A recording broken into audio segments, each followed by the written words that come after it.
From 1878 to 1968, there were 71 lake captains that called Bayview, Wisconsin, on the shore of Lake Michigan, their home.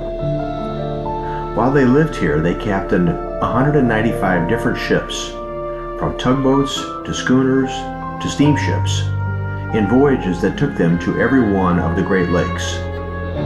Join us now for another episode of Bayview, Town of Lake Captains, where we explore not only these captains, but also their ships, their homes, their families, and their lifetime of sailing adventures on the Great Lakes.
Hello everyone, hope you can see me okay. I'm down at South Shore Park in Bayview, giving you a beautiful glimpse of the lake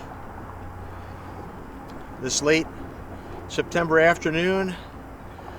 70s, light breeze. It's wonderful. Now I'm leaning down just a little bit so you can be sure to get it. Yeah, it's a little bit better. Okay, now, today, as part of our continuing series on Bayview's Lake Captains, from 1878 to 1968, in the age of sail and steam, 71 lake captains lived in Bayview. So that's what we talk about here, and this episode, like all the other ones, is sponsored by the Historic Bayview Lake Captains Society. Now, no captain today, but some of you may have been wondering if any of the lake captains so far and even into the future, as I get to each one of them here, if any of them ever did any work for the rolling mill. And the answer is yes. I found 3 of them that did. One was a schooner in the late 1870s by one of the Bayview lake captains that immigrated from Scotland. Well, I don't think he was captain then. I think he was like the first mate or something. And then another another captain of a steamship. Also did work for the rolling mill, as did a third one and his brother. This was the man, the captain, that came from Scotland and was a sailor for a whaling ship in the Arctic Ocean back in the mid-1800s. There's an episode on him. You'll be able to find it here when I identify him in the upcoming episode. Tremendous. Now that captain, the captain at steamship, that steamship was contracted out by the rolling mill. The rolling mill, when Illinois Steel Company bought it, after Eberbrock Ward died and J.J. Hagerman sold it to the Illinois Steel Company, they contracted out work to 7 or 8, it's in the upcoming video here, steamships to service the rolling mill. Now it doesn't say specifically the rolling mill, but the contractual arrangement for these 8 was out of Milwaukee. That's where they were home ported.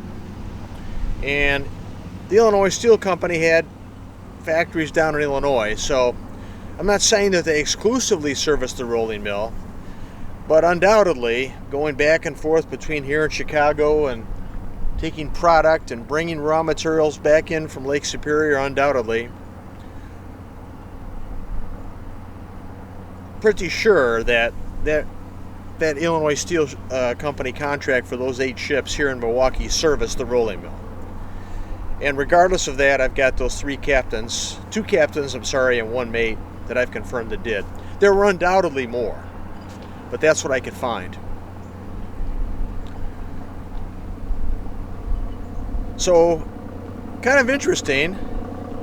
You'd think of the captains here and all the raw materials coming and the product going out in those days before there were roads and trucks and even rail systems that were capable of handling the industrial materials like we do today. Most of it went by ship. And so that would be no surprise that these captains, and undoubtedly more, did a lot of work with the rolling mill. One more thing about the rolling mill. An image recently appeared on the website Vintage Bayview that showed a pier extending out into the lake from what had been the site of the rolling mill. And then if you look at some graphics, some drawings from way back in the early era, some of them show a little pier coming out. So we got drawings that show a pier coming out from the rolling mill out into the lake. And then there's this one photograph that I just saw. So probably those ships that I'm discussing here, the 2 captains, the 1 mate, lived in Bayview, although a future Bayview Lake captain he was, pulled up to that pier to bring in raw materials and take out product. So, interesting information. Hope you enjoy the upcoming video here. Simon Stanhope's going to give you the nitty-gritty details, and of course all the sources for all these videos, this one and all the other ones, is in my book Bayview Town of Lake Captains, same name as this YouTube channel. And you can find out in the video how to get that if you want to see what sources I acquired over the 10 years putting this information together for you. Okay, that's all. Have a nice day. Beautiful day. Come on out to the lake. It's wonderful. Hats off to our Bayview Lake captains. Bye-bye.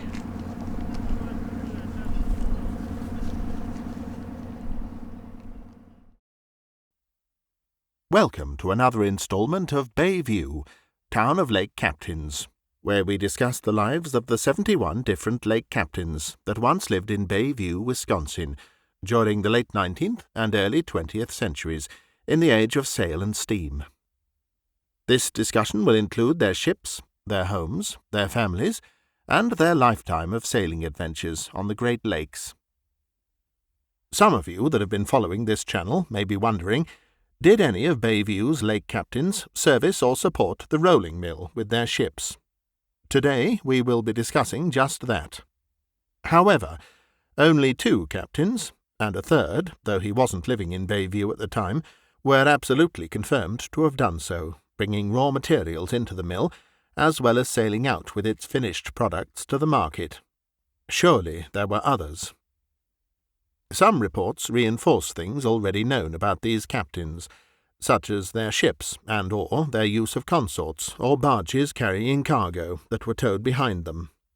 Other reporting provides information about the Illinois Steel Company, a later owner of the mill, contracting a fleet of ships to support it. We will now proceed with this discussion. Original owner and founder of Bayview's rolling mill, Eber Brock Ward, likely, though not confirmed, supported the rolling mill he built in Bayview by transporting materials to and from it, using his own ships. It would be many decades yet before roads and trucks would be available to transport goods, so the primary way to do so at the time was via lake transportation, and Ward had his own fleet of ships to do it. In addition, while it isn't known or confirmed which ships of Ward's he likely used for this purpose, there is one report in 1878, only 3 years after his death in 1875, that proves at least some of the mill's lake transportation work was contracted out to others. This report of 27th September 1878 states that the schooner Red, White and Blue had delivered a cargo of, quote, old rails, unquote, to the Bayview rolling mill. Other sources show that future Bayview lake captain James Leask was this schooner's mate, and possibly even its captain at this time, but he wasn't living in Bayview yet. Shortly after Eber Brock Ward died in 1875, the Bayview rolling mill became owned by the Illinois Steel Company.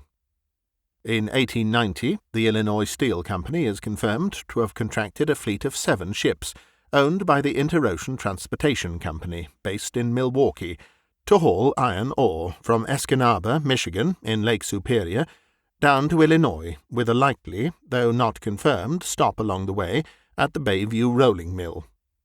These contracted ships were the Maryland, Manchester, Manhattan, Massachusetts, Merrimack, Minnesota, and Metacomet.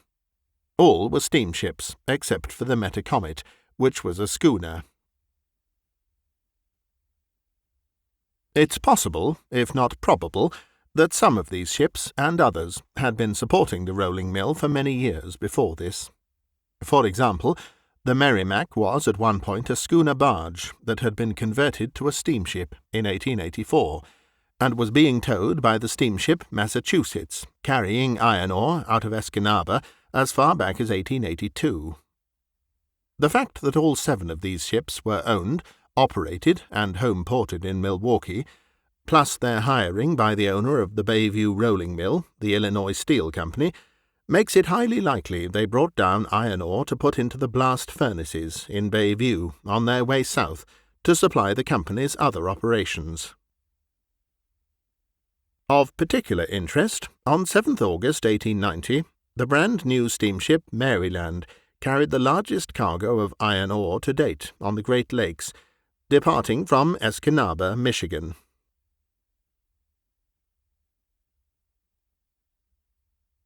Later, in 1897, the now steamship Merrimack was commanded by Bayview Lake Captain Matthew Smith, when it is confirmed to have delivered a cargo of iron ore to the Bayview rolling mill on 25th November 1897, after sailing down from Lake Superior, specifically the port of Escanaba, Michigan. The next year, 1898, the Merrimack, with Bayview's Smith still its captain, is reported sailing out of Milwaukee up to Escanaba, providing still more support to the idea that these 7 ships were indeed providing the Bayview rolling mill with its iron ore supply. These 2 confirmed reports make Matthew Smith the first Bayview lake captain to be confirmed servicing the rolling mill. Be sure to see a previous episode on this channel about Bayview lake captain Matthew Smith. While at least these 7, and likely more, ships over the years brought down the iron ore to the rolling mill in Bayview, the Illinois Steel Company appears to have continued to use other ships and ship types to ship out the finished product, per the aforementioned contract in 1878 with the schooner Red, White and Blue. For example, in 1898, the Illinois Steel Company is confirmed in news reporting to be engaged in shipping contracts with car ferries, and that the arrangement was proving successful. Note, at this time, car referred to railroad cars, not automobiles. One of these contracts appears to have been with the Wisconsin and Michigan Car Ferry Company, which was in the process of building a docking slip and pier for its ferries on Jones Island. This ferry company was engaged to carry the products of the Illinois Steel Company between Chicago and Buffalo. Though the report doesn't say it, with its new pier on Jones Island, the sailing route would likely involve a stop to pick up cargo from the Bayview rolling mill. In any event, the rolling mill did have its own pier.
The next year, 1899, shows another contractual arrangement between the Illinois Steel Company and the local shipping industry in Milwaukee to support the Bayview rolling mill.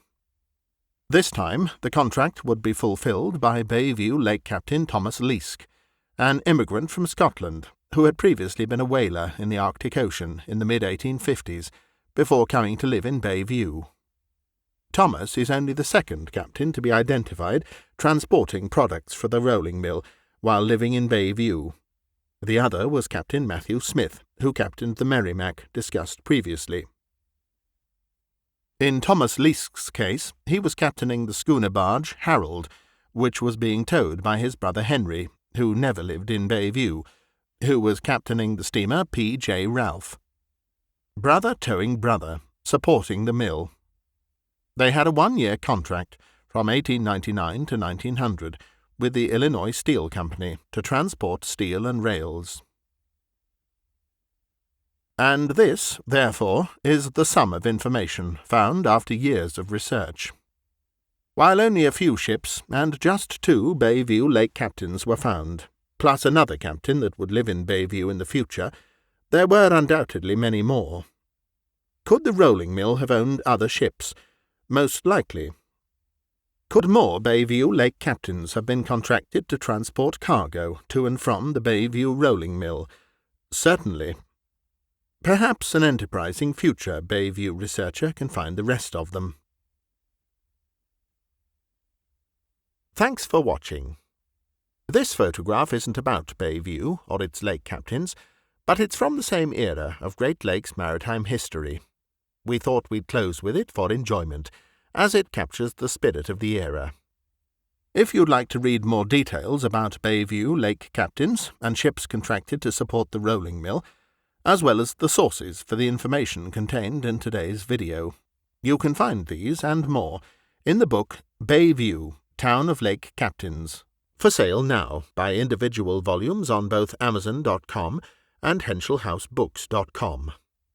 All proceeds from book sales go to support various maritime history projects related to Bayview's lake captains. One of these is a plaque and marker with the captains' names and addresses on it, as part of the creation of the Bayview Lake Captains Historic District, which will be the first of its kind in America. If you would like to contribute to support these projects, to include this and other markers honouring Bayview's lake captains, with 100% of all donations and contributions in all forms going to support them, please consider contributing to us through the listings found on our website under the Contribute button. Note, we are not a 501c3, so contributions are not tax-deductible. If, for some reason, we are unable to secure these markers, then all funds donated to this site will be given as a cash donation to the museum ship SS City of Milwaukee in Manistee, Michigan. That is the only surviving intact ship, once captained by at least 2, and likely 3, different Bayview Lake captains. Finally, we also have free self-guided walking tours of Bayview's 71 lake captains' homes, using only your phone. It's simple and easy. Just go to the website shown here, find the item on the menu bar at the upper left named Free Self-Guided Walking Tours, and then scroll down to find the map with instructions. Zoom in by street. When you find a captain's house you're interested in, click on it and details appear on the right, along with a link to the YouTube episode from this channel that provides the biography of the captain that lived there. You can also read about his sailing adventures while living in that particular house by going to the website menu item, Sailing Adventures, and looking up his name.